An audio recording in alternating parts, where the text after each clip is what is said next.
The airport medic clipped a pulse oximeter onto my 4-year-old son's finger. The number settled at 91, and the calm in her face disappeared. "Mrs. Ellison, he cannot fly. His breathing is too fast. His fever is over 104, and he needs an ambulance now." Milo sagged against my husband's chest. 20 minutes earlier, Trent had insisted he was only tired. Now boarding had begun for Blue Haven Flight 284 to San Diego, and a medical responder stood between us and the door. I caught Trent's sleeve.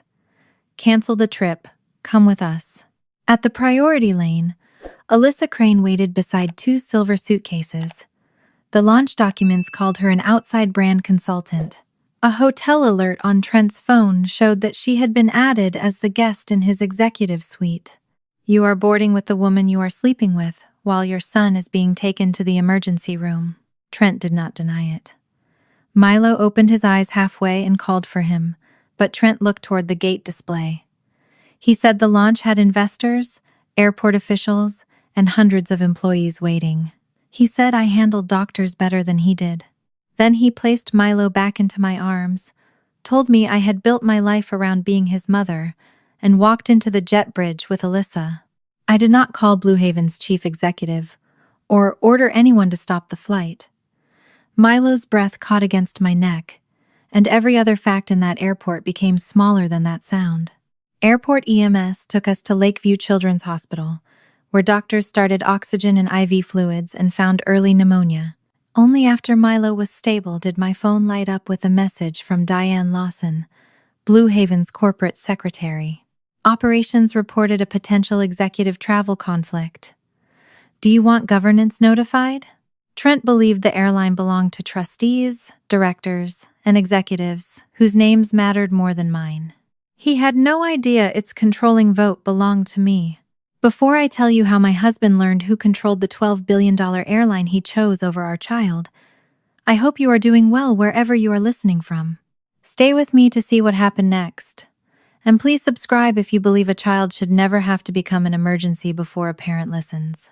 6 weeks earlier, silence still felt like the safest thing I could give my family.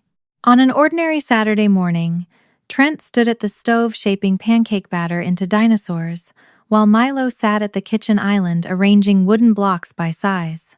Pancakes were supposed to be followed by a tower tall enough for Milo to knock down while Trent pretended to be shocked. That morning, Trent checked his phone between every pancake. By the time Milo finished eating, Trent was fastening his watch. "I have to stop by the office," he said. "The San Diego launch team moved a meeting." Milo looked at the unfinished tower. "After lunch? We'll see, buddy." Milo nodded and returned the blocks to their basket. He did not complain. Trent kissed his hair and praised him for being easy. I watched our son smile, as though disappointment were something he had successfully hidden. At the time, I mistook that for maturity. My work happened mostly from the study upstairs. I advised nonprofit boards, reviewed governance policies, and handled matters connected to Kendall Aviation Holdings. Trent called it my trust paperwork. I never corrected him. Kendall Aviation Holdings controlled 54% of Blue Haven's voting power. Blue Haven's approximate enterprise value was $12.2 billion, but that number was not cash I could spend. An independent board ran the company every day. My authority concerned voting control and board appointments, responsibilities I had deliberately kept outside my marriage. When Trent applied to Blue Haven in 2017, before I controlled the voting block, I signed a memorandum promising not to contact anyone involved in his recruitment. After my mother died in 2020, and directing authority passed to me through the family trust, the independent directors converted that promise into a standing recusal. I received no confidential information about Trent's salary, promotions, reviews, or discipline. Trent knew my family owned a large aviation holding. He believed trustees and directors held the real power. I allowed that belief to survive because I thought his pride needed protecting, and our marriage needed one place where Blue Haven did not enter the room. My mother had been respected for stopping flights over the smallest safety concern. At home, every childhood need had been told to wait until after the meeting or crisis. When Milo was born, I promised he would never compete with an airline for my attention.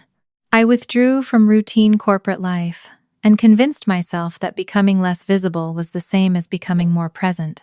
Alyssa Crane's name first appeared in a governance packet connected to the San Diego launch. Her company was one of 3 finalists for a 3-year branding contract, and her presentation was strong. Trent praised her for understanding pressure, without making everything personal. I wondered whether it was praise for her or criticism of me. Then his phone began staying face down. A hotel charge appeared on our household statement and was later corrected as a launch planning expense. He missed Milo's preschool family afternoon after promising to attend. When I asked where he had been, he showed me a calendar full of meetings. Each explanation was possible. I wanted proof before I accused the father of my child of betraying us, so I waited. Milo began waiting too. Whenever Trent canceled a game or took a call during dinner, our son said, "I'm okay," before anyone asked. Trent praised him for not making a scene. I noticed the habit but told myself Milo was becoming adaptable. On Thursday evening, the night before the inaugural flight, Milo developed a fever of 100.7. He remained alert, drank water, and argued about which pajamas he wanted, but I called the pediatric nurse line. The nurse advised fluids, an age-appropriate fever reducer, and close monitoring. She told me to seek urgent help if his breathing changed, if he became unusually sleepy, if he stopped drinking, or if the fever rose sharply. Trent stood in the doorway while I wrote everything down. "We are not canceling an 11-month launch over a mild fever," he said. "If he is worse in the morning, you and Milo can stay home. You could stay too. I am the executive responsible for the route." Milo looked between us, still awake enough to follow the tension. I lowered my voice and said we would decide in the morning. After he fell asleep, I checked the travel file Trent had left open on the kitchen counter. Alyssa was listed on the same flight and hotel block. Trent said the entire launch team was staying there, which was true. But Alyssa had no separate room assignment, while Trent's reservation had been changed to a larger executive suite. It was suspicious, not conclusive. Again, I promised myself I would confront him after the launch, when Milo was well, and I had enough facts that Trent could not dismiss me as emotional. At 4:40 the next morning, I woke to find Milo standing beside my bed. His small body was shivering, even though heat rolled off his skin when I pulled him close.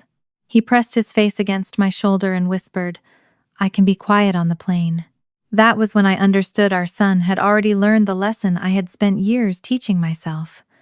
Pain was acceptable only when it did not interrupt anyone else's plans.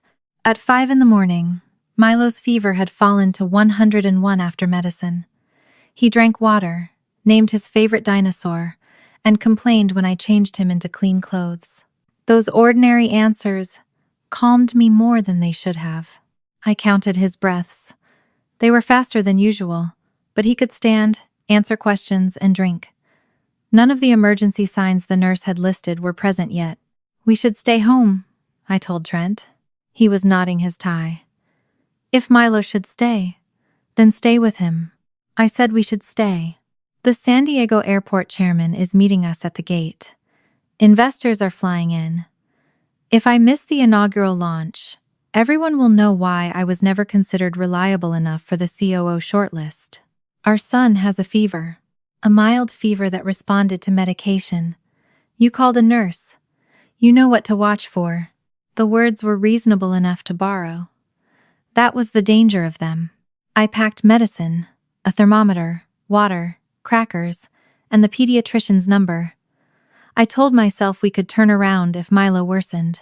I told myself that canceling before an emergency appeared would prove Trent right about me always expecting the worst. Milo walked to the car without help. During the drive, Trent took 3 calls. The last was with Alyssa. He lowered his voice when he told her he would handle the hotel issue after boarding. "What hotel issue?" I asked. "A vendor booking problem." From the back seat, Milo asked whether San Diego had sharks. Trent answered, but Milo did not ask another question. He rested his head against the car seat and closed his eyes. At the terminal, He did not pull his suitcase. He leaned against me while Trent checked the luggage. By the time we reached security, Milo had stopped talking. I crouched beside him. "Tell me what hurts." "Nothing." His answer came too quickly. I touched his forehead and felt that the heat had returned. "We are leaving," I said. Trent glanced at the line. "We are already through check-in. Give him another dose when it is time. He is getting worse." "He is tired," because we woke him early. Milo opened his eyes. "I can walk." He took 2 steps and stumbled into me.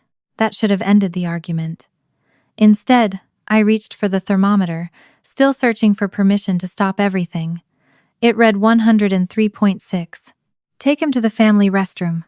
Cool him down and meet me at the gate," Trent said.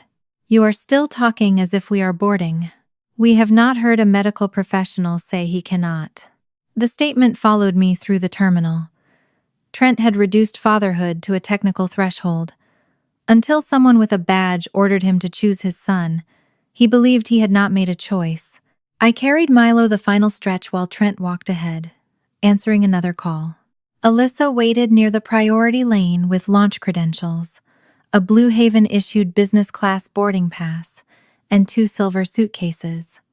When she saw Trent, relief crossed her face. Her hand touched his forearm and stayed there too long to be accidental. Then she noticed Milo. "Is he all right?" "No," I said. Trent took Milo while I reached for water. His phone lit up in his free hand. The updated hotel confirmation listed Alyssa Crane as the authorized additional guest in Trent Ellison's executive suite. I read it twice because 12 years of marriage resisted becoming a single line on a screen. "Tell me, that is a mistake." Trent locked the phone. "Not here." "Tell me she is not staying in your suite." The launch hotel consolidated rooms. Her room disappeared, and she became your authorized guest. "We will discuss this after San Diego." "There is no after San Diego unless you answer me now." He did not deny the affair. He only looked angry that certainty had arrived at an inconvenient time. Milo made a soft sound. His knees buckled when Trent tried to set him down. I caught him before he hit the carpet. A gate agent called airport medical assistance. Alyssa stepped back as the responders arrived with a wheelchair and a medical bag. One checked Milo's temperature while another clipped a pulse oximeter to his finger. I explained the fever, the nurse line call, the medicine, and the drive. The medic watched the monitor settle. "His oxygen saturation is 91. His temperature is 104.3. He is breathing too fast and is not alert enough to travel. He cannot fly. He needs emergency care now." The boarding announcement began behind us. Trent heard every word. I caught his sleeve. "Come with us." He looked at Milo, then at the gate display. Boarding had opened for Blue Haven's inaugural flight to San Diego. Alyssa stood near the priority line with her luggage. "The route launch cannot happen without me," Trent said. "Your son is being taken to the hospital. He will have doctors. You know his history. You can answer their questions. Milo is asking for you." Our son opened his eyes halfway. "Dad, come too." For a moment I saw the father Trent had once been. When Milo had an ear infection at 2, Trent had sat on the bathroom floor with him until dawn. He had once understood that presence mattered even when it could not cure anything. Alyssa said his name quietly. She did not smile. She looked as though she wanted him to choose, without making her witness what the choice meant. Trent returned Milo to my arms. "You built your whole life around being his mother," he said. "So be his mother." He picked up his carry-on and entered the jet bridge. Alyssa hesitated, then followed. No one applauded or confronted them. The gate employees did not know who I was. Milo's breathing had grown shallow against my neck, and every part of my life beyond his body disappeared. A senior operations manager approached as the responders secured Milo in the wheelchair. "Mrs. Ellison, should I notify corporate governance?" "Not yet. My son comes first." The responders moved us through a secure exit to the ambulance bay. I climbed inside beside Milo while a paramedic placed oxygen beneath his nose. As the terminal doors closed behind us, I understood that discovering another woman was not the deepest betrayal. Trent had been given one final chance to believe his child, and had chosen a boarding call instead. At Lakeview Children's Hospital, the emergency team checked Milo's breathing, started an IV, drew blood, swabbed him for respiratory viruses, and sent him for chest imaging. I repeated the timeline until every hour felt carved into me. The nurse line call, the lowered fever, the drive, the silence in the car, the stumble at security, the number on the monitor. Every moment showed me how long I had waited for someone else to confirm what I had already feared. Dr. Priya Nand returned with the first results. He has influenza with early pneumonia and significant dehydration. We are admitting him, but he is responding to oxygen and fluids. I expect him to recover. Relief weakened my knees. I sat beside Milo's bed and pressed my forehead to his hand. When he woke, his eyes were glassy, but focused. I tried not to cough, he whispered. You never have to hide when something hurts. Why didn't Dad believe me? There was no answer that could protect him without becoming another lie. He should have, I said. And I should have stopped the trip sooner. Being sick is not being bad, Milo. You did nothing wrong. His fingers tightened around mine before sleep took him again. My phone vibrated on the chair beside me. The message was from Diane Lawson. Operations had reported a potential executive travel conflict. The attached expense record classified Alyssa's ticket as essential route launch travel authorized by Trent Ellison. I had reviewed Alyssa's approved consulting scope myself. She had never been authorized as essential. Milo's fever did not break that first night. It fell by degrees, then climbed again, leaving his hair damp against the pillow and his lips dry, despite the fluids running into his arm. The oxygen beneath his nose stayed in place, while the monitor beside him marked every breath I had nearly convinced myself was ordinary. Dr. Priyanand returned after midnight and listened to his lungs again. She told me the medication was working, but recovery would not happen in a straight line. The pneumonia had been caught early. His oxygen level was improving. He was still dehydrated, exhausted, and too young for anyone to promise how quickly his body would regain its strength. You did the right thing by bringing him in, she said. The words should have comforted me. Instead, they brought back the drive to the airport, every mile during which I had watched Milo grow quieter while Trent kept talking about the launch. I wrote the timeline in a notebook because the doctors needed exact times. The fever Thursday evening, the nurse line call, the medicine before dawn, the reading in our bedroom, the drive, the stumble at security, the number on the gate medic's monitor. Seeing it on paper stripped away every excuse I had used. Milo had not become critically ill at home. His condition had changed quickly at the airport, just as the nurse had warned it might. I had not ignored an obvious emergency for hours, but I had kept looking at Trent before trusting what I saw. That truth hurt, but I refused to turn it into a punishment that belonged only to me. Trent had heard the same warning at the gate. He had watched Milo struggle to stay awake. A medical professional had told him our son needed an ambulance, and he had still boarded the flight. My hesitation did not erase his choice. I slept in bursts with one hand around Milo's fingers. Each time I woke, I checked the monitor before I remembered where I was. Near sunrise, a nurse reduced his oxygen support. She did not remove it completely, but the smaller flow felt like the first piece of good news I could hold without fear. Milo woke long enough to drink a few sips of water. When I praised him, he searched my face as though he needed to know whether drinking had been enough to keep me calm. You don't have to make me feel better, I told him. You just have to tell me how you feel. Tired? Then you can be tired. He closed his eyes again, and I sat beside him while guilt and relief moved through me in turns. Diane Lawson called shortly after 9. She used the secure governance line, not my personal number. That alone told me the conversation would not remain inside my marriage. I received a routine operational referral from O'Hare, she said. I want to be careful about what I share and what I ask. Go ahead. The Gate medical event created an incident entry. It contains no diagnosis and no hospital information. During the linked review, Travel Compliance checked an executive travel exception that was still active for the San Diego launch. I looked at Milo before answering. His breathing was quieter now, but the oxygen line remained beneath his nose. What did they find? Alyssa Crane was coded as an essential consultant. Her approved vendor scope does not appear to support that classification. Diane did not know about the affair. To her, Alyssa was still the owner of a legitimate branding firm, and Trent was still an executive who had approved an unusual travel benefit. Was her ticket paid through the launch budget? Yes, business class. The hotel exception also placed her in an executive suite outside the terms approved by procurement. I closed my eyes.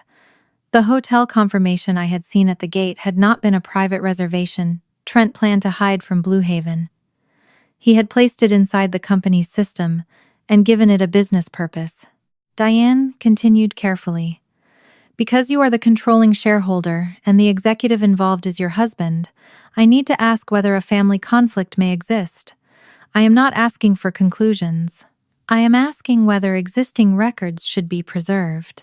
I had enough voting power to change Blue Haven's board. I did not have the right to rewrite one expense file because my husband had humiliated me. Preserve what already exists, I said. Reservations, expense records, emails, vendor documents, and launch materials. No one alters anything. Do you want Trent suspended? No. Alyssa's contract paused? Not on my instruction. Diane waited. Route the matter to independent compliance, I said. No termination, suspension, or conclusion based on this call. Understood.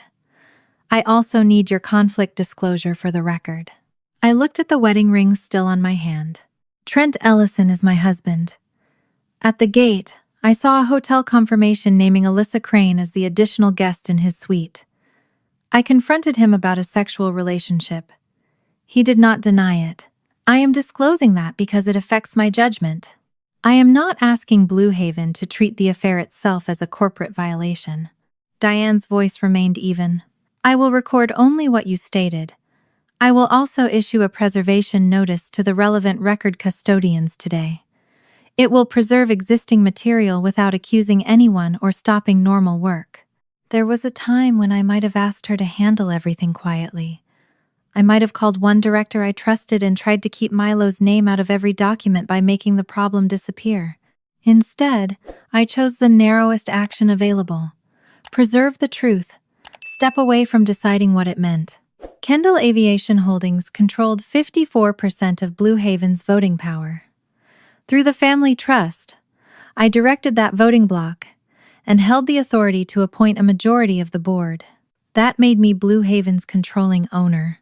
It did not make the airline my private possession. I could not take company money because I wanted it. I could not ground a flight to punish someone.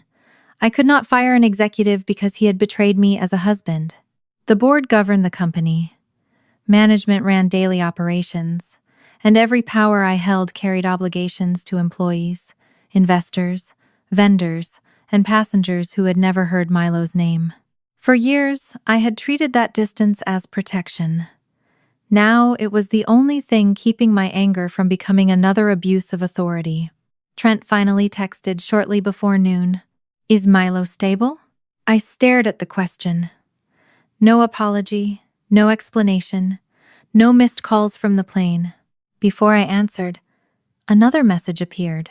Communications wants to know whether the launch team should issue a statement about a family medical issue. We need to control speculation. I read the words twice. Our son was receiving oxygen, and Trent was worried about message control. Milo is hospitalized and responding to treatment, I wrote. No public statement may identify him or disclose any medical information. Do not use our child to explain your decision to board. Trent did not reply. An hour later, Blue Haven posted official photographs from San Diego. I had followed the corporate account for years, without thinking about it. The first image showed Trent at a ribbon cutting beside airport officials. Alyssa stood close enough for their shoulders to touch. Behind them, the campaign wall carried the launch slogan, "Bringing people closer." Trent was smiling. The picture did not show the medic telling him Milo could not fly. It did not show our son calling for him. It did not show the oxygen line, the IV, or the chair where I had slept with my shoes still on. It showed a successful executive standing beneath a promise about connection. I turned the phone face down before Milo woke. By Saturday morning, his fever had started to fall more steadily. The oxygen was removed for short periods while the nurses watched his numbers. Dr. Priya warned me that he would remain weak and could still need support if his breathing worsened. She expected another night in the hospital. Milo accepted a few spoonfuls of applesauce, then pushed the tray away. "When is Dad coming?" The question was quiet enough that I almost pretended not to hear it. "He is still away." "On the plane?" "He is in San Diego." Milo turned his face toward the window. "I'm tired." I did not tell him Trent had chosen a launch photo over his hospital room. I did not explain affairs, procurement rules, or why adults sometimes built careful stories around selfish decisions. I adjusted his blanket and let him rest. Diane sent me Alyssa's original consulting scope that afternoon. The work was real. Her firm had been approved to help prepare launch messaging, review campaign materials, and advise the local media team. She had not invented a business to follow Trent across the country. But she had not been designated an essential traveler. Business class airfare was not included. An executive suite was not included. No approved term allowed Trent to treat her as his personal guest and charge Blue Haven for the privilege. The truth was more complicated than a fake consultant and more damaging than a simple affair. Trent had taken legitimate work and stretched it until it could hide what he wanted. On Sunday morning, Milo managed several hours without oxygen. I was helping him choose between 2 picture books when Diane's name appeared again. Her message contained no opinion, only a document and the time it had entered the system. A route launch budget amendment had been submitted from Trent's account after Milo was admitted to the hospital. I opened it while Milo traced a dinosaur with one finger. Alyssa's duties had been expanded to include on-site executive coordination, stakeholder meetings, and essential travel support. The amendment made her airfare, hotel access, and proximity to Trent appear necessary. The effective date had been entered as the day before the flight. Trent had not simply boarded while our son was being taken to the hospital. After he knew the records were being preserved, he had begun changing the story they told. Milo came home Sunday afternoon after 2 nights in the hospital. His fever had stayed down, his oxygen level remained stable without support, and Dr. Priya believed he could recover at home if I watched his breathing, kept him hydrated, and brought him back immediately if he became unusually sleepy or started struggling for air. He could walk only a few steps before asking me to carry him. A nurse helped settle him into a wheelchair while another reviewed the medication schedule. Trent was not there. By Monday morning, Milo was still sleeping more than usual. Trent had sent 3 messages since Sunday night. The first asked whether Milo had been discharged. The second said his return flight landed Monday afternoon. The third asked whether I had spoken to Diane Lawson again. I answered only the question about our son. Milo is home. He is weak and needs rest. When I had carried him upstairs on Sunday, he woke as I pulled the blanket over him. "Is Dad home?" "Not yet." "Will he come see me?" I could not promise what another adult would choose. "He knows you are home." Milo accepted that answer with a small nod and closed his eyes. The ease of it frightened me. He had already started asking for less. Trent arrived shortly after 4, carrying a gift bag from the airport. He set his suitcase inside the front door and looked around as though he had entered a house where he no longer knew the rules. "How is he?" "Sleeping." I brought him something. Inside the bag was a stuffed blue whale wearing a San Diego cap. It was the kind of gift bought after security, chosen quickly enough to prove someone had remembered. Trent placed it on the kitchen counter. I should have handled the gate differently. I waited. My tone was wrong, he said. I was under pressure, and I should not have spoken to you that way. You should not have boarded. His jaw tightened. Milo had medical responders around him. You were going with him. My presence would not have changed the treatment. It would have changed what he believed about his father. I believed he was in competent hands. He was calling for you. Trent looked toward the stairs. His face changed for a second, but not enough to become an apology. The launch involved investors, airport officials, and hundreds of employees. If I had walked away at the gate, I would have damaged a route that took almost a year to build. You walked away from your son. I made a professional decision in a crisis. You made a personal decision and hid it inside your job. The room went quiet. Trent removed his coat and folded it over the back of a chair, taking time with the sleeves. Alyssa and I became close during the launch, he said. It crossed a line. How long? Several months. Did the marriage become empty before or after you started sleeping with her? He flinched. We have not been a real couple for years, Meredith. We manage a house. We manage Milo. You disappeared into motherhood and trust meetings you never explain. I stopped explaining because you stopped asking. You always said you were not involved in operations. I am not involved in daily operations. That is not the same thing. No, it is not. He watched me, perhaps waiting for more. I gave him nothing. Trent leaned both hands on the kitchen island. Whatever happened between Alyssa and me does not make her work fraudulent. Her firm performed legitimate services. I know. His expression shifted. Then you understand this can be corrected quietly. He explained the solution as if he were presenting a route adjustment. He would reimburse the business class upgrade and any hotel cost outside Alyssa's approved scope. Alyssa's company could withdraw from the procurement process. He and I could separate privately, tell Milo only what was appropriate, and keep Blue Haven out of a marriage it had no right to examine. Then he said what he had returned home to ask.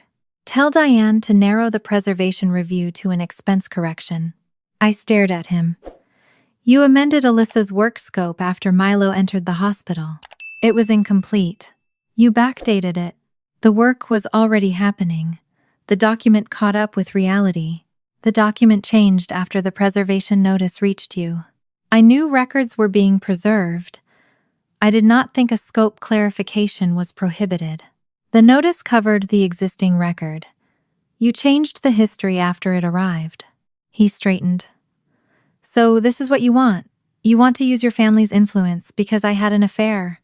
No. I want the original records preserved because you changed them after our son was taken to the hospital. I clarified them. You made private benefits look necessary. His voice dropped. Do you understand what a formal investigation would do to Milo?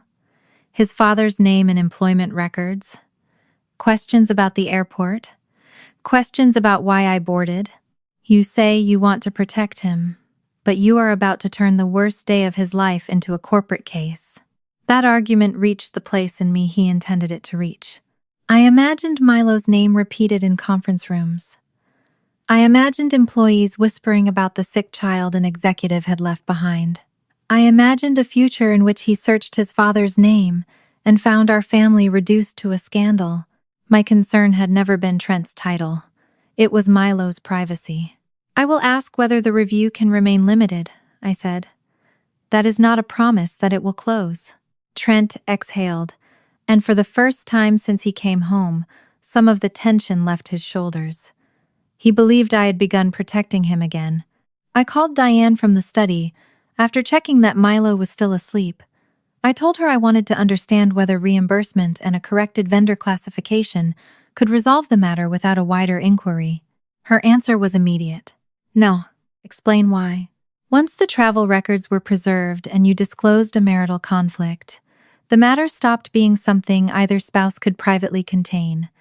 Compliance must determine whether the classification was inaccurate when submitted, whether anyone was asked to change supporting records, and whether the amendment was created after preservation became foreseeable. I do not want Milo's medical information involved. It will not be. The review needs only the operational fact that a gate incident occurred and that executive travel continued. No diagnosis, treatment record, or hospital detail is necessary. What if I withdraw my concern? You cannot withdraw an existing record from the company's duty to review it. The line stayed silent for a moment. Meredith, if you order us to stop because the executive is your husband, that is also shareholder interference. The truth settled without drama. I could not use my authority to punish Trent, and I could not use it to protect him. Then proceed under the policy, I said. By Tuesday morning, compliance had followed Friday's preservation notice with individual instructions to every relevant executive, vendor contact, and compliance employee. Trent entered my study without knocking, holding his phone. You froze my files. I requested preservation. I did not freeze your files. You triggered a disciplinary process. I triggered preservation after an unsupported travel exception appeared beside the name of the woman sharing your suite. You barely participate in Blue Haven, and suddenly trustees are moving because your marriage is damaged. There are no trustees directing this review. Your family always finds another layer of people to speak for you. He still did not understand who controlled Kendall Aviation Holdings. He thought I was a protected beneficiary, with influential relatives and attorneys willing to intervene. For years, that misunderstanding had allowed him to feel like the only person in our marriage whose authority came from work. I did not correct him. This process is independent of me, I said. Then you will not object when I make sure it stays that way. He left before I understood what he meant.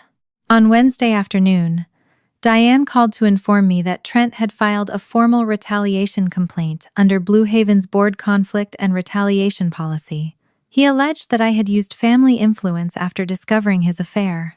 He stated that Alyssa had a legitimate business purpose, that her travel had supported the launch, and that I had never participated in Blue Haven's management until our marital conflict began. He requested protection from shareholder interference and a fully independent investigation. Every sentence was designed around facts that were incomplete rather than invented. I was the betrayed spouse. My instruction had triggered preservation. I was also the person who controlled Blue Haven's voting bloc, even if Trent did not yet understand that. The appearance of conflict was real. I will cooperate with every restriction, I told Diane. That will include no access to investigation documents, witness interviews, or evidence summaries. I understand. The disinterested directors are meeting tomorrow. That evening, Trent moved into the guest room. We did not discuss it. Milo was awake long enough to receive the stuffed whale, which he placed beside his pillow without asking where it came from. On Thursday, the board's disinterested directors approved a written resolution, creating a special committee chaired by Judith Carver, an independent director with no relationship to Kendall Holdings or my family. The committee retained outside ethics counsel and received authority to investigate, conduct a hearing, make final findings, and decide Trent's employment status under his executive agreement. My access to the investigation was formally restricted. Trent remained employed while the review continued, but he temporarily lost authority over vendor selection, procurement approvals, and executive travel exceptions. He had asked for independence and received it. I had lost access to the process my instruction had begun. Trent believed that meant he had neutralized whatever power he imagined I possessed. Judith called me after the resolution was entered. Her voice was calm, almost clinical. Your husband asked for an independent investigation, she said. He may not understand that independence applies to his records too. Judith's warning stayed with me after the call ended. Trent had demanded an independent investigation because he believed independence would protect him from my family. He still imagined my connection to Blue Haven as a distant inheritance guarded by trustees, attorneys, and older relatives whose names mattered more than mine. Trent had met me when I was already connected to Kendall Aviation Holdings. He knew my family controlled a company whose decisions affected thousands of employees, and he saw the governance packets that arrived at our house. What he never understood was the difference between not running daily operations and having no authority at all. I had helped create that misunderstanding. When I said I was not involved in operations, I meant I did not schedule flights, manage crews, negotiate airport contracts, or supervise executives. Trent heard that I had no real power, and the conclusion made him comfortable, so I let it stand. The conflict documents he ignored were the reason his career could truly be his own. I had stayed out of his 2017 recruitment, and after control passed to me in 2020, the board's standing recusal kept me away from his compensation, reviews, promotions, and discipline. Whenever his name appeared on an agenda, I left before the file was opened. I had mistaken his lack of curiosity for trust. Now I understood that he had simply decided my work could not matter as much as his. My mother had taught me how easily importance could become an excuse. When I was 11, a maintenance reading on one aircraft came back slightly outside its normal range. The plane had not left the gate, and no passenger was in danger. But my mother still halted the departure until engineers could inspect the system. That same week, she missed my school recital. I waited backstage in a blue dress while other children found their parents in the audience. She called afterward and said disappointment was something we could repair later. The maintenance reading, she explained, could not wait. I carried that lesson into adulthood without realizing it. Systems deserved immediate attention. Children were expected to survive delay. When Milo was born, I tried to reverse the rule. I stepped away from regular corporate life and arranged my work around his meals, preschool pickups, and bedtime. I thought that if I never allowed the airline to come first, I could not become my mother. Instead, I made a different mistake. I began treating every conflict as something that could be repaired later. I waited for certainty before confronting Trent, and for proof before trusting my own judgment. I taught myself that silence was patience, and Milo watched me. 3 days after he came home from the hospital, I heard him coughing in the bathroom. The sound stopped as soon as I approached. "Are you all right?" I asked. "I'm fine. You can tell me if your chest hurts." He studied my face before answering. "Do I have to go back to the doctor?" "Only if your body needs help. I don't want Dad mad again." The words left no place for me to hide. Milo had connected his illness with the fight at the airport. He believed pain had caused his father to leave. I called the pediatric social worker at Lakeview that afternoon. She recommended a child therapist experienced with medical stress and family disruption. During our first meeting, the therapist did not ask Milo to explain the affair or the investigation. She watched him play with plastic animals, while I described the airport. "Children his age often connect events by sequence rather than cause," she told me. "He became sick," adults argued, "and his father left. He may believe the first event caused the others. How do I correct that?" "Keep the explanation simple. Adults make their own choices. His symptoms did not control his father. Do not promise the old family structure will return, and do not ask him to protect either parent's feelings." I had spent years promising stability by pretending nothing had changed. Now, honesty was the only form of safety I had left. That Saturday, Trent came downstairs without the suit he wore like armor and sat on the living room floor beside the wooden blocks. Milo stayed near me at first, then carried over 2 pieces and placed them in front of his father. Trent began building the same tall tower they used to make on Saturday mornings. His hands were careful, and his voice softened. For several minutes, I saw the father who had once slept on a bathroom floor beside a feverish toddler because Milo cried whenever he stood up. Milo added a red block near the top. "Why did you go on the plane?" Trent's hand stopped. "The launch was very important. A lot of people needed me there. I needed you. I knew the doctors would help you." "That wasn't my question," Milo said. He was too young to understand how completely he had exposed the weakness in Trent's answer. Trent looked at me, but I did not rescue him. "I thought your mom could take care of you," he said. Milo knocked the tower over. The blocks scattered across the rug, and this time, Trent did not pretend to be surprised. Milo climbed onto the couch beside me and asked for water. After he fell asleep, Trent and I sat in the kitchen. He said he would reimburse the airfare and hotel costs connected to Alyssa. He would submit a full conflict disclosure and would not contact Renee Foster or anyone responsible for travel records. He also agreed that we should separate while Milo recovered. For the first time since the airport, he did not call the review a family attack. "I don't want him to think he was unimportant," Trent said.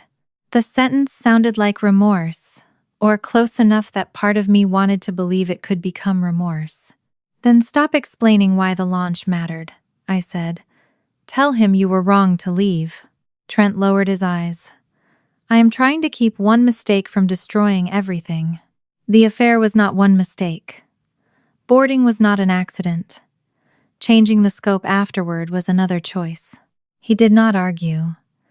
That silence gave me a brief, dangerous hope that he might finally stop trying to control the story. We agreed he would remain in the guest room until temporary living arrangements were settled. We would speak about Milo in writing whenever possible and keep the investigation out of the house. I did not forgive him, and I did not consider reconciliation. I only believed the professional issue might end with reimbursement, disclosure, and a narrow finding. 2 days later, Judith called. Because of the recusal, she could not tell me who had been interviewed or what any witness had said. She could not identify documents, dates, or disputed descriptions. Her update was limited to process. "The scope has expanded," she said. "Beyond the travel classification?" "Yes." "Why?" "The committee is reviewing possible conduct that occurred after the preservation notice." I thought of Trent sitting at Senunine, promising not to contact anyone handling records. I thought of the softness in his voice when he said he did not want Milo to feel unimportant. Judith continued before I could ask another question. "The committee is no longer reviewing only what happened before the flight. Something happened after the records were preserved." She could tell me nothing more. I forwarded every text and email Trent had sent about company records to outside ethics counsel. Then I wrote to him that I would no longer discuss Blue Haven, Alyssa's contract, or the investigation with him privately. The airport had ended our marriage. Whatever Trent had done afterward might decide whether his career survived it. Being excluded from the investigation was the first proof that my recusal meant more than a promise written for appearances. The process notices told me only that records were secure, interviews were underway, and possible post-preservation conduct was being reviewed. They did not identify witnesses, documents, quotations, or timestamps. I was barred from contacting witnesses, requesting records, or discussing the case with Trent. I had spent years refusing to enter rooms where his career was discussed. Now the door was closed for a different reason, and I hated how badly I wanted to know what was behind it. Independence restrained not only the accused, but also the controlling owner most desperate for answers. Once Milo's doctor confirmed that his lungs were healing, and he no longer needed daily medical monitoring, I met with an Illinois family attorney. I brought our premarital agreement, the deed to the house, account statements, and the documents establishing my interest in the Kendall family trust. She read quietly, before explaining what the agreement did and did not protect. The family trust, the Blue Haven voting block, and the assets traceable to my inheritance remained separate property. The home Trent and I had purchased together, our ordinary marital accounts, and the decisions concerning Milo would be handled separately. My control of the airline did not give me greater parental rights, and Trent's employment investigation did not automatically remove his right to be part of Milo's life. "I do not want the company used as leverage in the divorce," I said. "Then keep the tracks separate," she replied. "Do not condition money, housing, or parenting time on anything he says in the corporate matter." That was what I wanted, but hearing it stated so plainly showed me how easily anger could make one boundary infect another. I authorized her to prepare and file the dissolution petition in Cook County now that Milo's immediate medical condition had stabilized. It was not a final divorce, and no court had divided property or issued a parenting judgment. It was only the formal acknowledgement of a decision I had already made. Trent did not argue when my attorney proposed immediate living arrangements. He moved into a furnished apartment near Blue Haven's offices, close enough to attend Milo's medical appointments and scheduled visits. Under a temporary written agreement, our household bills continued from the same marital account. Milo's medical costs remained covered, and neither of us could make major financial changes without written notice. I did not throw Trent out without resources. I did not threaten to keep Milo from him if he challenged the ethics process. The fairness of those arrangements did not mean I wanted him back. It meant I refused to become careless, simply because he had been cruel. Milo returned to preschool in short mornings. On the first day, I stayed in the parking lot for 20 minutes, after the classroom door closed, watching the windows as if I could see whether he was breathing correctly from across the building. When I picked him up, his teacher said he had participated but tired quickly. Before I could ask how he felt, Milo announced that he was fine. He watched my face while he said it. The cough he had tried to hide at home had not frightened me, because of what it meant medically. Dr. Priya had warned that a lingering cough was normal. What frightened me was how naturally Milo had begun editing his body for the comfort of adults. His therapist introduced 3 circles on a sheet of paper. One was labeled small hurt, one medium hurt, and one big hurt. She showed him pictures of a scratch, a stomachache, a fever, sadness, and fear. Milo placed almost everything in the largest circle. "Why does the little cough go there?" she asked. "Because if it is little, people are busy." She did not correct him immediately. She asked what might happen if a little hurt was ignored. "It gets big." "And when should adults listen?" Milo looked at me before answering. "When it gets big." I felt the lesson I had taught without ever saying it aloud. Trent had praised Milo for being easy. I had praised him for being brave. Neither of us had explained that courage did not require silence. "Adults need to know when it is still small," I told him. "You do not have to wait until it becomes an emergency." He moved the picture of the cough into the smallest circle, though he did not look convinced. A week later, Trent's attorney sent a proposal to mine. It did not ask me to end the investigation, at least not directly. Trent offered to resign from procurement oversight, reimburse every disputed travel expense, submit a conflict disclosure concerning Alyssa, and withdraw any influence over her company's bid. In return, he wanted the ownership structure of Kendall Aviation Holdings kept outside the employment record.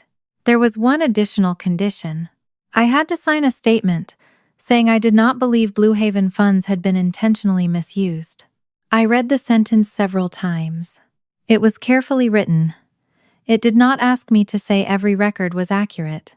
It asked me to describe my belief, something private enough to sound harmless and powerful enough to be quoted later. I called my attorney. "I cannot say whether the misuse was intentional. I have not seen the evidence. That is exactly why you cannot sign it." He is offering repayment and separation from procurement. He is also asking the controlling shareholder and his wife to certify his state of mind while an independent committee is examining it. For several hours, I still considered accepting the privacy terms. I imagined Blue Haven employees learning that Trent had built his career inside a company controlled by his wife. Every promotion would be questioned, even though I had never touched one. Our marriage would become office gossip. Milo might one day discover that strangers associated his illness with a corporate scandal. Privacy had protected him from enough already. It had protected Trent's pride, my fear of conflict, and the illusion that silence made our family stable. I could not protect Milo by signing a version of events I did not know was true. My attorney forwarded the proposal to outside ethics counsel. She included no accusation, only a statement that I would not negotiate or sign factual representations concerning an active investigation. From that point forward, any settlement involving Blue Haven had to pass through the special committee. Trent called Milo that evening.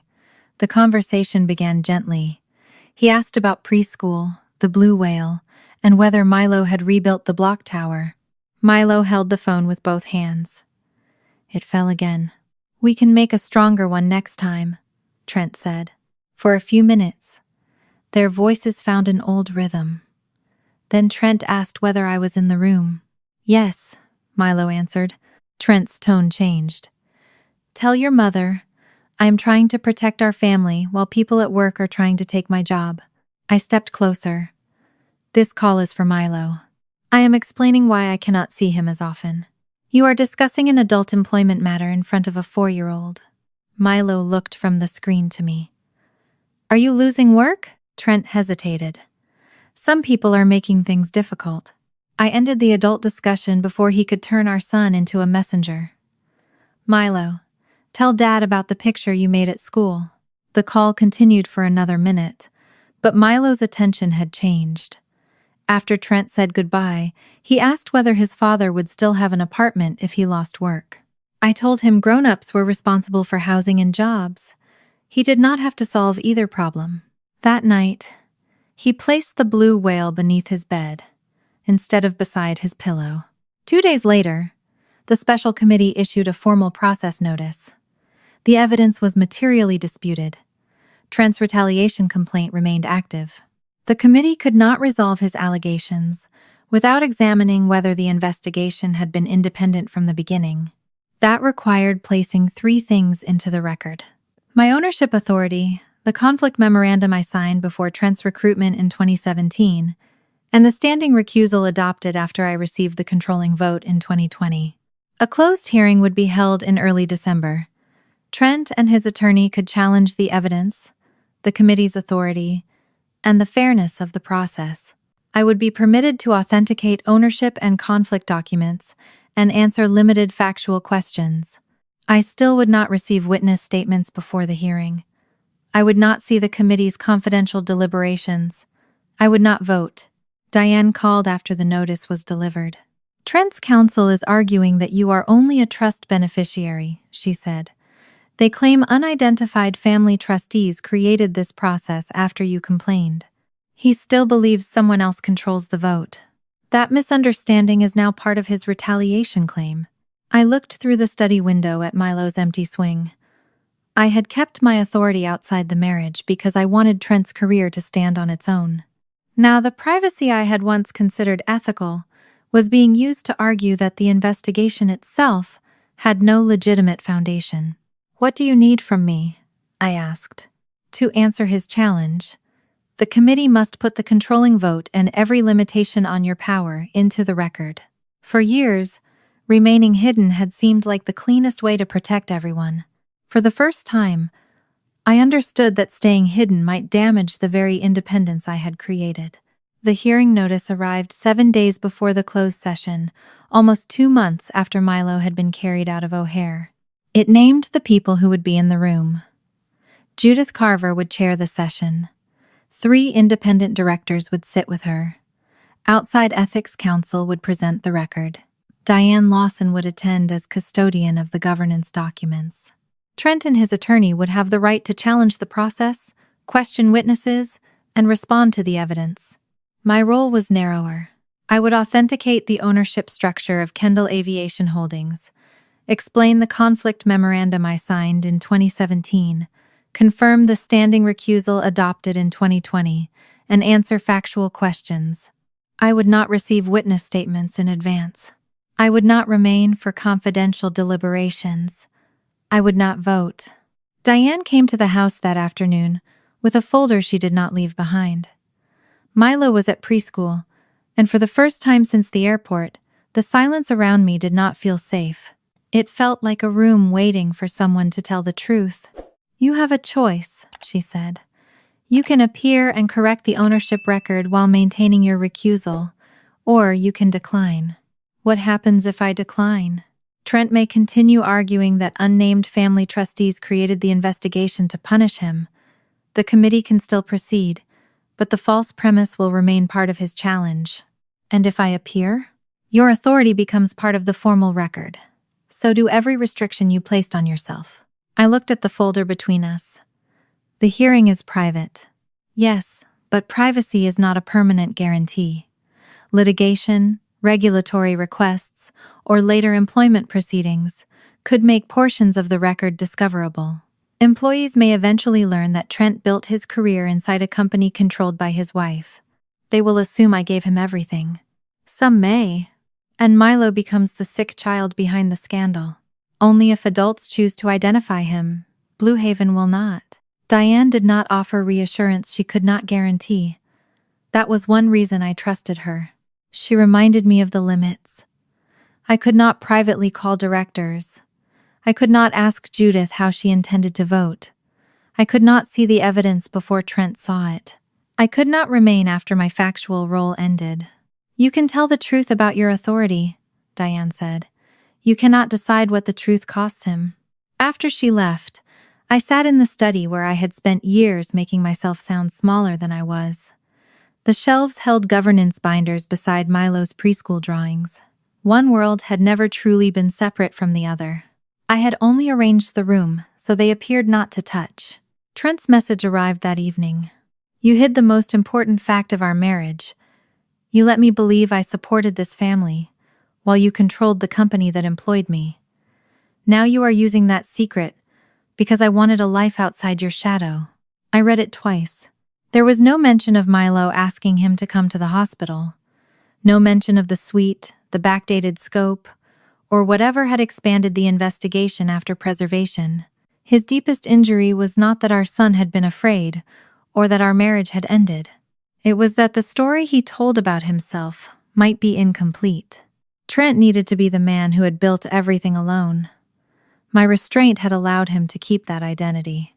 He had mistaken the space I gave him for evidence that I had nothing worth hiding. I started typing an explanation. I wanted to remind him that I had signed the first conflict memorandum before his interview. I wanted to list every meeting I had left, every compensation file I had refused to see, and every director I had forbidden from discussing him with me. Then, I deleted the message. If 12 years of marriage had not taught him the difference between restraint and weakness, one more explanation would not create accountability. It would only give him another argument to answer. Milo's therapy appointment was the next morning. His therapist placed the 3 circles on the table again. Small hurt, medium hurt, and big hurt. She gave him picture cards. A fever went into big hurt.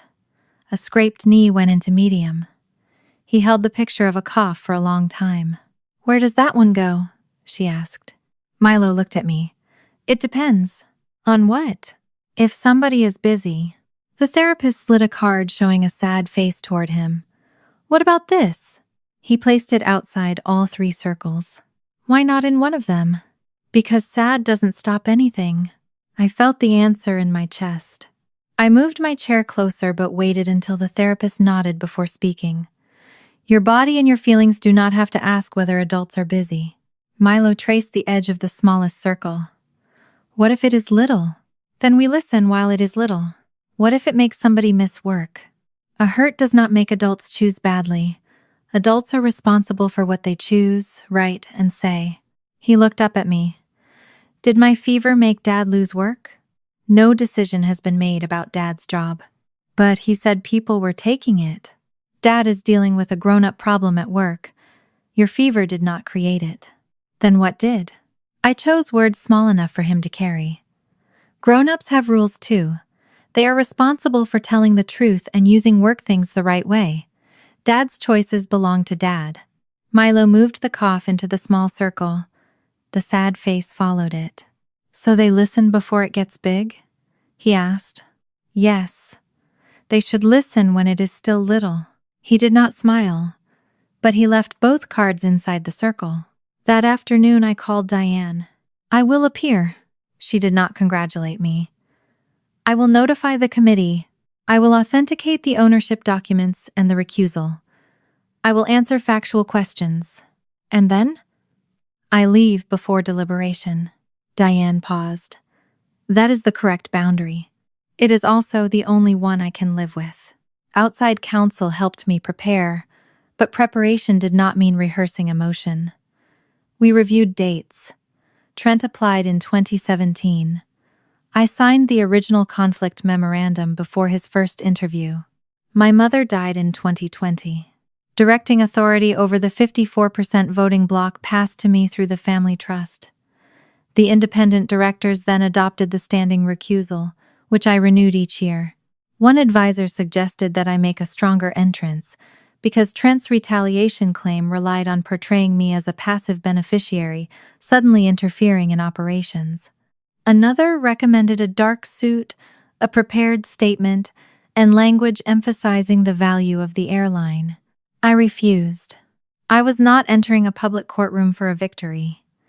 There would be no photographers, no employees waiting outside, and no dramatic announcement that I owned a $12 billion company. The number did not explain what Trent had done. It only explained why my restraint mattered. I chose a plain navy dress and carried one folder. Inside were the trust certification, the voting control record, the 2017 memorandum, the 2020 resolution, and every annual renewal of my recusal. I prepared one sentence about the boundary between the two matters. The committee would decide Trent's employment. My decision about the marriage was not theirs to make. The hearing took place on the first Monday in December in Blue Haven's Executive Conference Center. Diane met me in a private corridor and walked beside me without speaking. Through the glass doors, I could see Trent at the long table with his attorney. He looked rested and confident. His attorney was speaking when I entered. Mrs. Ellison is a trust beneficiary with no operational standing. The company's directors were activated only after a private marital dispute. Trent turned toward me. His eyes moved over the folder in my hand, then settled on my face. He smiled, as though my presence proved his argument. Judith waited until everyone was seated. Then she opened the ownership record in front of her. Before we examine retaliation, this committee must correct a factual premise in Mr. Ellison's complaint. Trent's smile widened, because he thought the correction would protect him. Judith did not look at me when she began. Her attention remained on Trent, and the retaliation complaint opened before her. Mr. Ellison's filing repeatedly describes Mrs. Ellison as a beneficiary whose relatives and trustees influenced Blue Haven after a marital dispute. That description is inaccurate. Trent's smile disappeared. This was not a courtroom. There was no judge, jury, audience, or reporter waiting for a dramatic confession.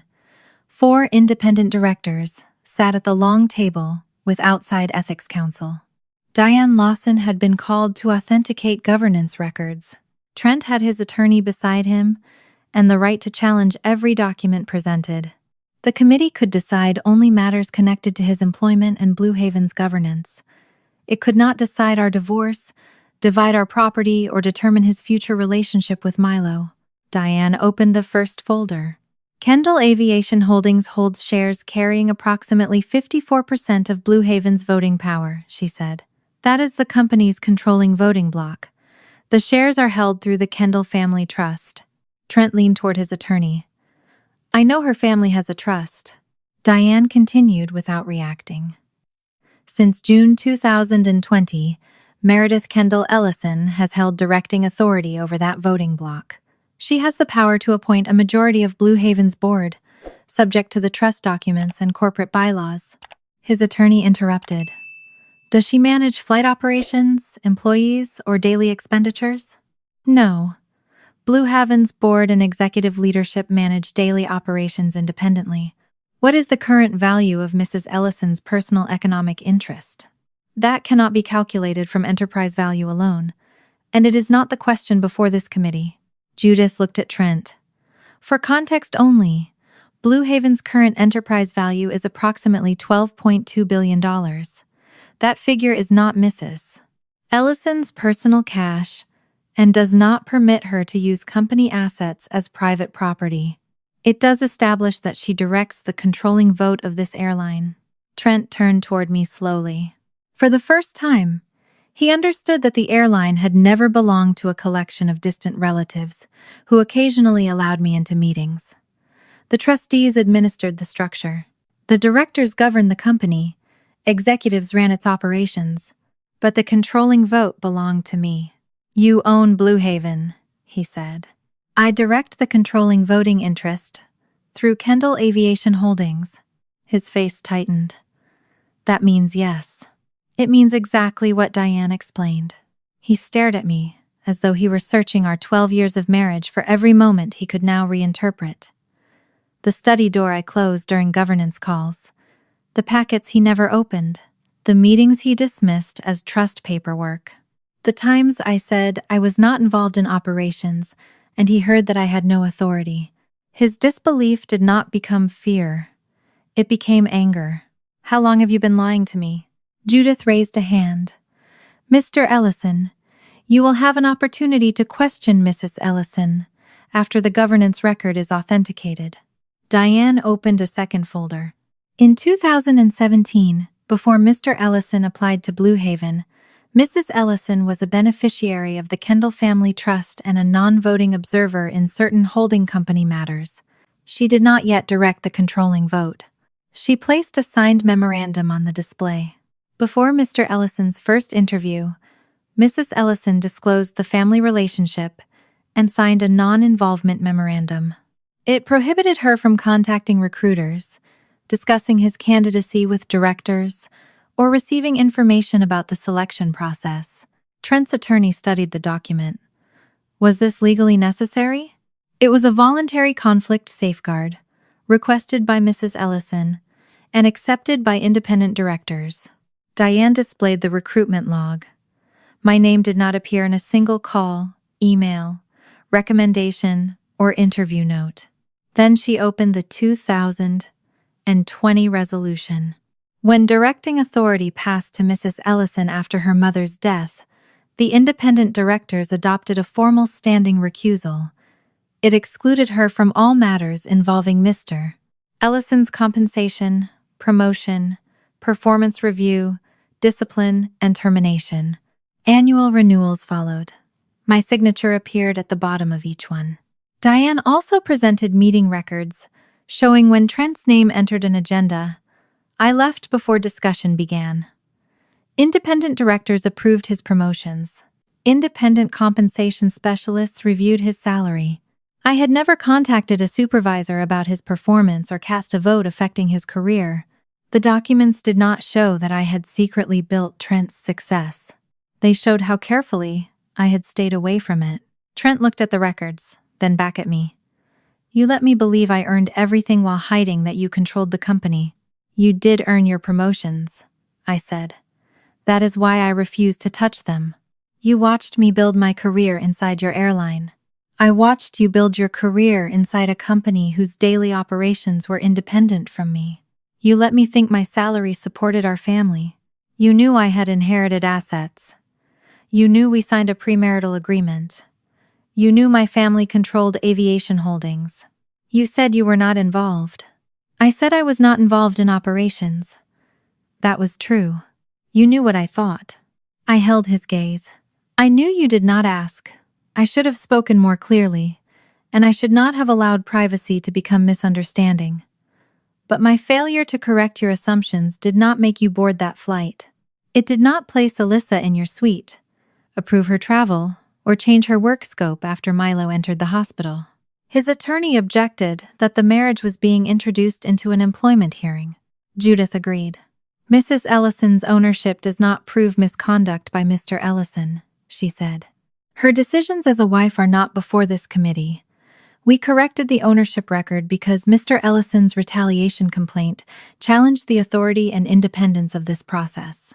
We will now examine the conduct identified in that process. My ownership testimony was complete, and I had answered every factual question about the 2017 memorandum and the standing recusal. Judith then permitted me to remain as an observer for the evidentiary presentation. For the first time, I was about to learn what the committee had found after the preservation notice. Outside counsel began with evidence that favored Trent. Alyssa's firm had performed legitimate work.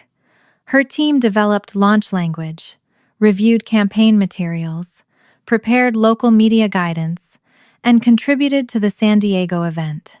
Emails showed that employees considered her capable, and that several of her recommendations had been adopted.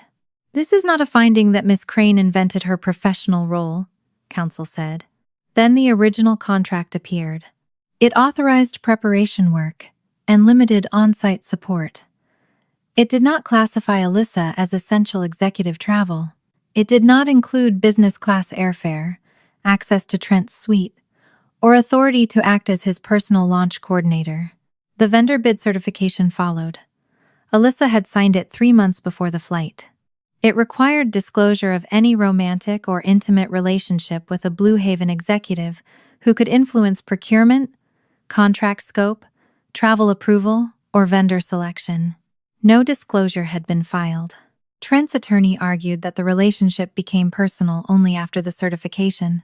Outside counsel identified a message thread preserved from Trent's Blue Haven-issued phone and independently produced by Alyssa. It showed intimacy before the final travel authorization and before Trent approved the suite arrangement. The next documents were the airfare exception and hotel authorization. Both had been approved through Trent's executive credentials. Alyssa's business class seat and access to his suite were charged to the launch budget. Trent spoke before his attorney could stop him. The event required constant coordination. She was working beyond the written scope. Outside counsel displayed the amendments submitted after Milo entered the hospital. Alyssa's responsibilities had been expanded retroactively to cover executive coordination, stakeholder meetings, and essential travel support. The work had already changed, Trent said. The paperwork was behind. Then came the process record I had not been allowed to see. Travel compliance requested support for the amendment. Renee Foster, the analyst assigned to the exception, asked for contemporaneous emails, meeting invitations, work products, or approvals proving Alyssa had performed the new duties before the flight. Trent sent a work summary. Renee declined to certify it because several listed meetings did not appear on the approved schedule, and some deliverables had been created after the preservation notice. Outside counsel showed the timestamps without revealing private medical information. The original scope existed before the airport. The travel benefits were approved before boarding. The expanded duties appeared after Milo had been admitted. The work summary was revised again after compliance questioned the amendment. Trent argued that launch work moved too quickly for formal documentation. He said executives routinely exercised discretion when vendors contributed beyond contract language. He accused the committee of converting ordinary flexibility into misconduct because the controlling owner was an angry spouse. Judith answered by presenting the procedural record. My preservation request had covered existing materials only. I had disclosed the affair and my conflict immediately. I had asked for no suspension or termination. When I briefly asked whether repayment could resolve the issue, compliance refused. After Trent filed his retaliation complaint, the disinterested board created the committee he had requested. From that point forward, I received no witness statements, no evidence summaries, and no access to deliberations. Trent's own complaint had expanded the independence of the process. You asked for an investigation protected from Mrs. Ellison's influence, Judith said. That is the investigation you received. Outside counsel placed 2 final documents side by side. The first was Trent's post-hospital work summary request. The second was Renee's written refusal to certify a history she could not support. Judith looked directly at my husband. Why did the trip require a new history after your son was already home? Trent looked at the 2 documents Judith had placed before him. One showed the expanded work description submitted after the preservation notice. The other showed Renee Foster's refusal to validate it. The launch changed in real time, he said. Alyssa performed duties beyond the original contract. Renee treated an urgent commercial decision like a routine expense report. Judith folded her hands. Then explain why the proposed effective date came before the request. Because the work had already happened. Outside counsel asked Renee to join the session by secure video. Until that moment, I had known only that a compliance employee had refused to support part of Trent's revised account. I had never seen her statement or heard her describe what happened. Renee appeared in a small office with a plain wall behind her. She confirmed her name, title, and responsibility. She did not evaluate branding strategy or decide whether Alyssa's work was valuable. Her job was limited to determining whether travel classifications and related expenses were supported by approved documents.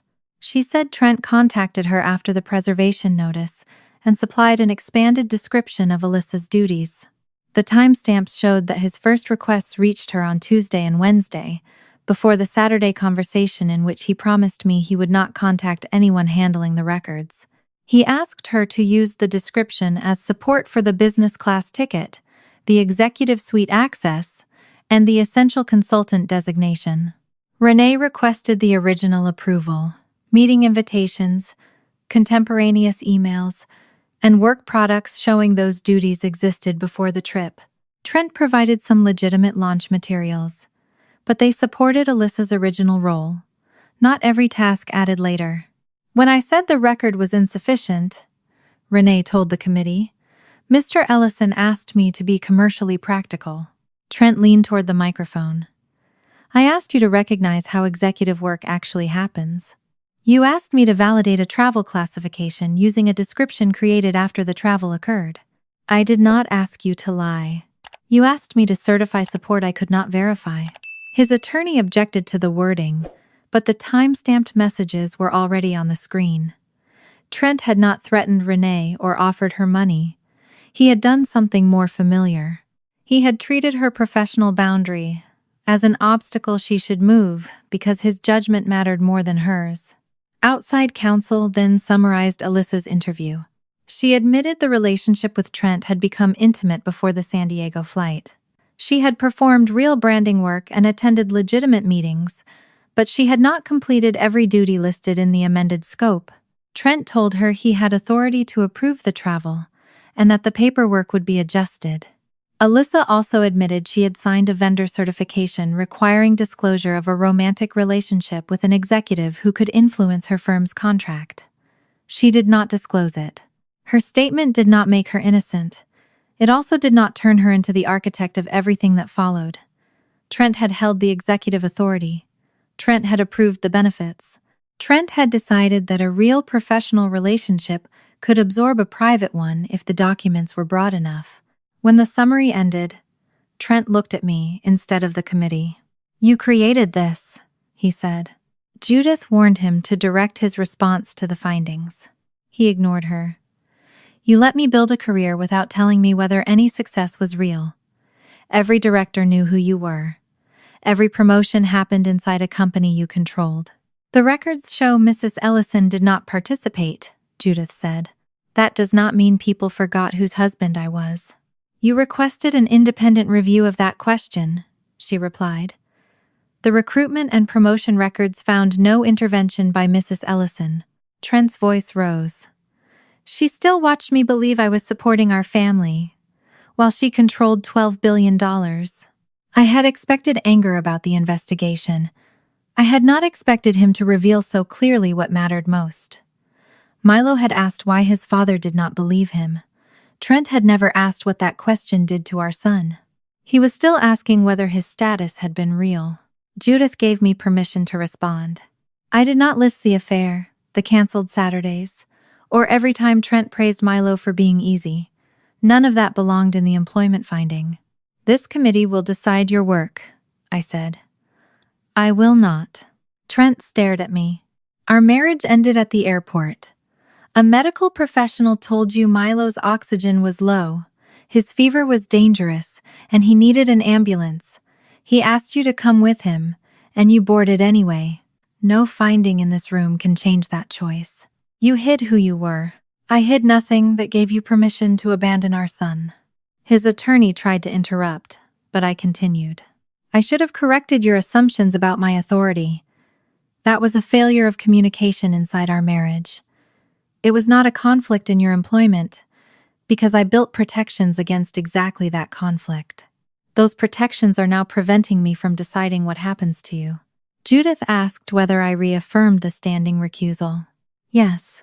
I confirmed that I would leave before deliberations, contact no director, request no early notice, and receive the result only through the same formal process that applied to Trent. Then, I closed my folder. I walked out without knowing whether my husband would be warned, suspended, or terminated. Trent followed me into the private corridor before his attorney called him back. "Did you always plan to reveal this after you caught me?" he asked. "I planned never to use ownership inside our marriage." "Then why now?" "Because you challenged the authority of an investigation and made the truth about that authority necessary.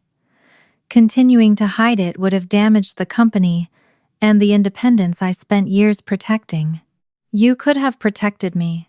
I did. For years I protected your right to earn your own career. I will not protect you from what you did with it." I left before the committee began its private session. The result came 4 days later, after Trent had been formally notified. Under the authority delegated by the disinterested board, the special committee found that he had failed to disclose a conflict of interest, misused executive travel authority, attempted to alter supporting records retroactively, pressured a compliance employee to validate unsupported coding, and made materially misleading statements during the review. Human Resources and the chief executive were directed to terminate his employment under his executive agreement. He was required to reimburse the improper airfare and hotel benefits. His professional licenses did not disappear. No order barred him from working in aviation again. He lost his position because the committee concluded that Blue Haven could no longer trust him with executive discretion. Crane and Field was removed from the procurement process. Alyssa repaid the travel benefits attributed to her. Blue Haven released no statement about the affair and did not turn her private life into public punishment. The company announced only that an executive had departed following an internal governance review. Our family process remained separate. The dissolution case my attorney had filed moved forward in Cook County. Trent retained his own counsel. We agreed to use a neutral, child-focused professional while Milo continued therapy. The temporary parenting agreement provided scheduled calls and short daytime visits. Milo was never asked to choose between us, and his comfort helped determine pacing without making him responsible for legal decisions. Trent apologized during one visit. He sat across from Milo at a low table and said, "I was wrong to get on the plane. You needed me, and I left." Milo listened while turning a wooden block in his hands. "Okay," he said.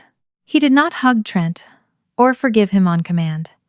He also did not reject him. He returned to building, leaving his father to understand that one correct sentence was a beginning, not a repair. The consequences reached me too. Once my ownership became known inside senior leadership, employees began asking whether Blue Haven had protected Trent for too long. Some wondered whether my recusal had created distance without enough transparency. I commissioned an independent review of executive conflict procedures, including my own decisions. I did not ask the reviewers to confirm that I had done everything right.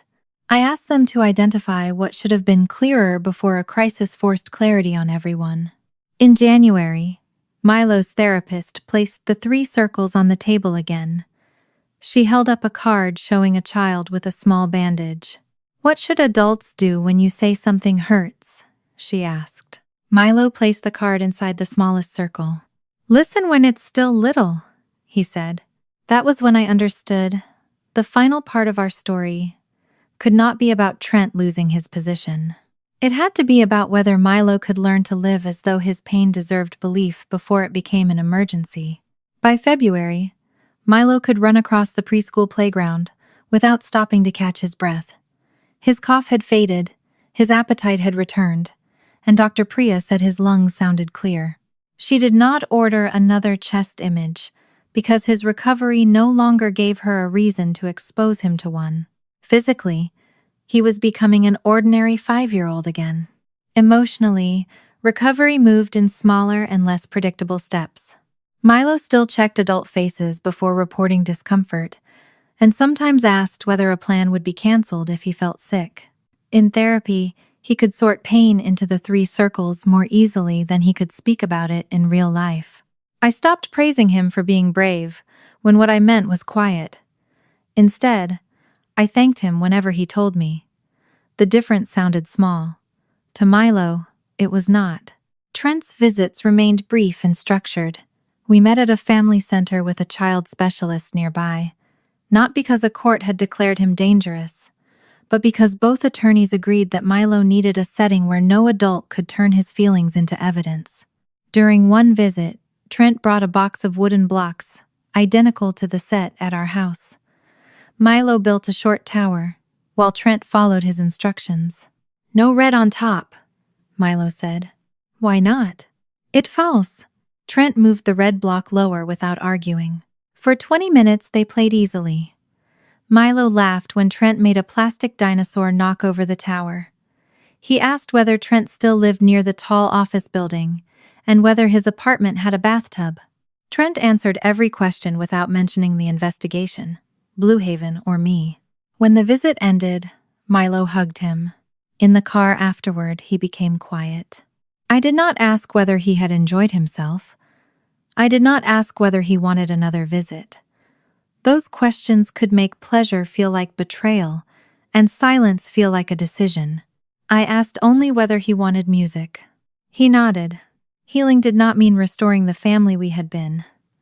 Milo could miss his father and still be afraid of needing him. Trent could behave well for 1 hour and still have years of choices to answer for.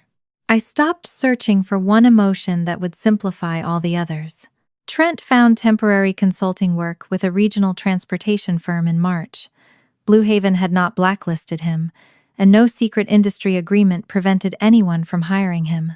His departure from the airline was known, but the private details remained private. He continued counseling and complied with the temporary parenting agreement.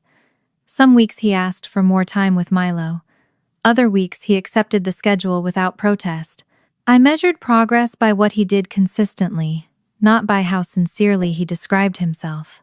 Our dissolution case continued through ordinary Cook County procedures. The premarital agreement protected the Kendall trust interest and voting block, while the house, joint accounts, and other marital assets were handled normally. I did not use the airline to pressure Trent on property or parenting, because combining those tracks would have turned power into punishment. That restraint no longer required me to disappear. I resumed active responsibilities as Kendall Aviation Holdings appointing shareholder.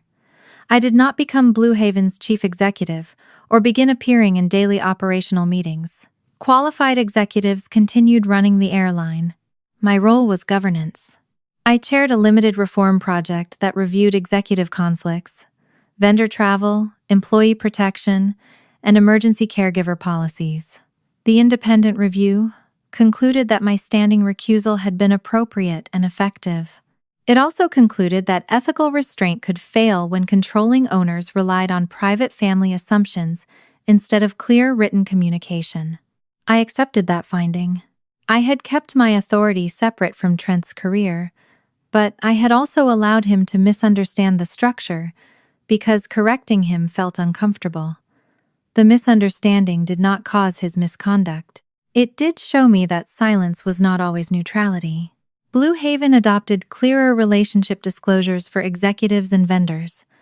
Travel upgrades for outside consultants required independent approval.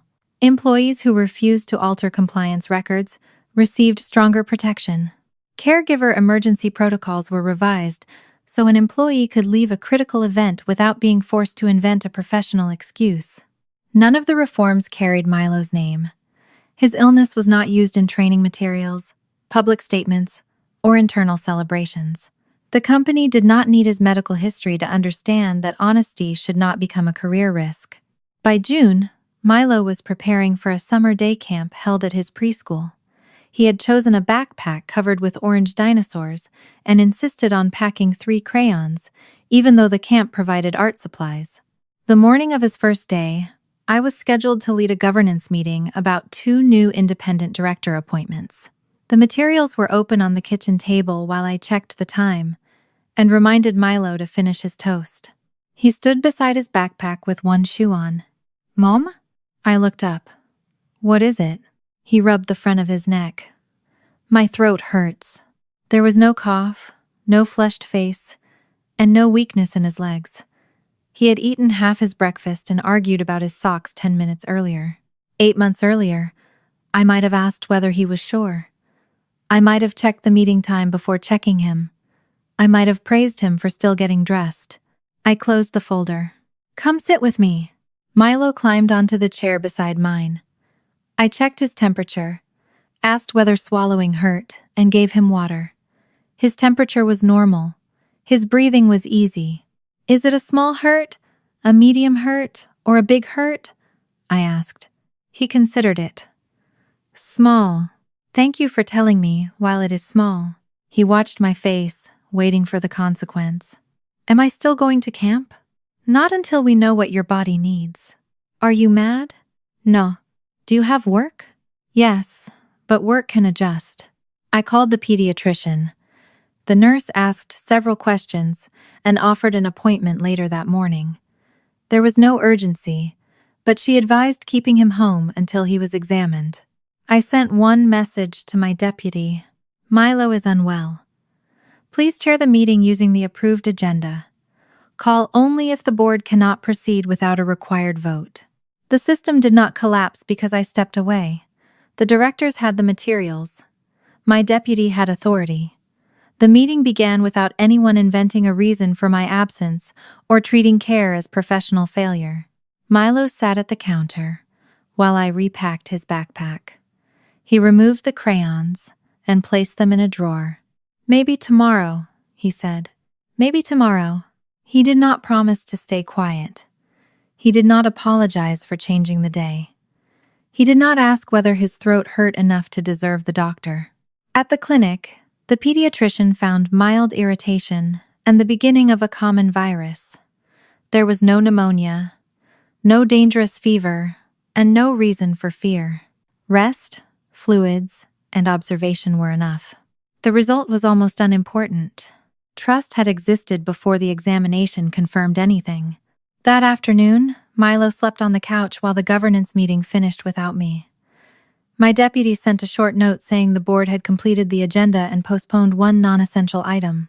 I read it once, then placed my phone face down. When Milo woke, he asked for ice water and told me his throat still hurt a little. I believed him before the fever rose. That was how I knew he was beginning to trust the world again.